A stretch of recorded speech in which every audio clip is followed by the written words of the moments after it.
My name is Margaret of Anjou, Queen of England and wife to King Henry VI.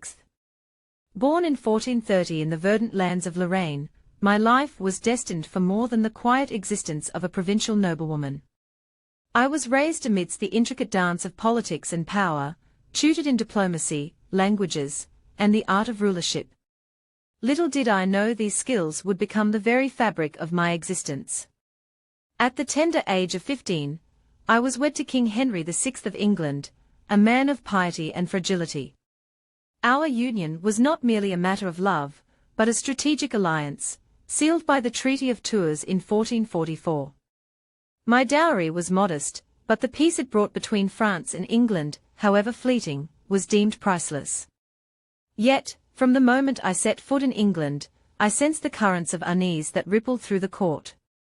My husband, though kind, was ill-suited to the burdens of kingship.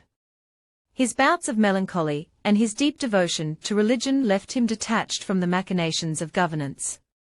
It fell to me, young and inexperienced as I was, to navigate the treacherous waters of English politics. The lords of England were restless, their ambitions unchecked. Chief among them was Richard, Duke of York, whose claim to the throne rivaled my husband's. The years that followed were marked by struggle. I gave birth to our son, Edward, in 1453, a moment of joy eclipsed by Henry's descent into a catatonic state. The court was plunged into chaos, and York seized the opportunity to assert his dominance, naming himself protector of the realm. I refused to stand idly by. For my son, for my husband, and for the crown, I took up the mantle of leadership, rallying those loyal to Lancaster. The Wars of the Roses erupted in 1455, a bitter conflict that tore England asunder. I led armies into battle, a queen-turned warrior in defense of her family and her dynasty. The bloodshed was relentless, victories and losses came in brutal succession. At Northampton, we suffered a devastating defeat, and my husband was captured. Yet I did not falter. Gathering forces in the north, I struck back at Wakefield, where York met his end. His severed head, crowned mockingly, was a grim reminder of my resolve. Our triumph was fleeting. In 1461, at the Battle of Towton, we faced the forces of Edward, York's son, a charismatic leader, who claimed the throne as Edward IV. The snows ran red with the blood of thousands, and we were forced to flee to Scotland, our cause seemingly lost. My heart ached for my people, torn apart by this civil war.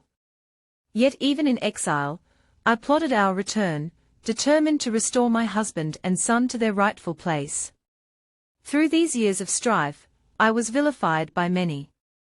They called me she-wolf, a foreigner who meddled in the affairs of England.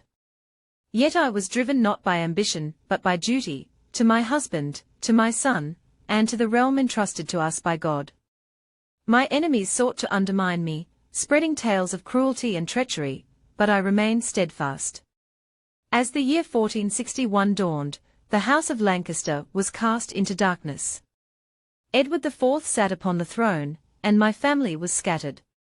Though my spirit was unbroken, I could not deny the weight of our losses. The land I had come to love was ravaged by war, and the people suffered deeply. I longed for peace, yet I knew it would not come easily. Looking back upon these years, I see a tapestry woven with triumph and tragedy, courage and sacrifice. I was but a woman, thrust into a maelstrom of power and conflict, yet I stood firm. History may judge me harshly, but I acted as I believed a queen must, with strength, determination, and an unyielding commitment to those I held dear.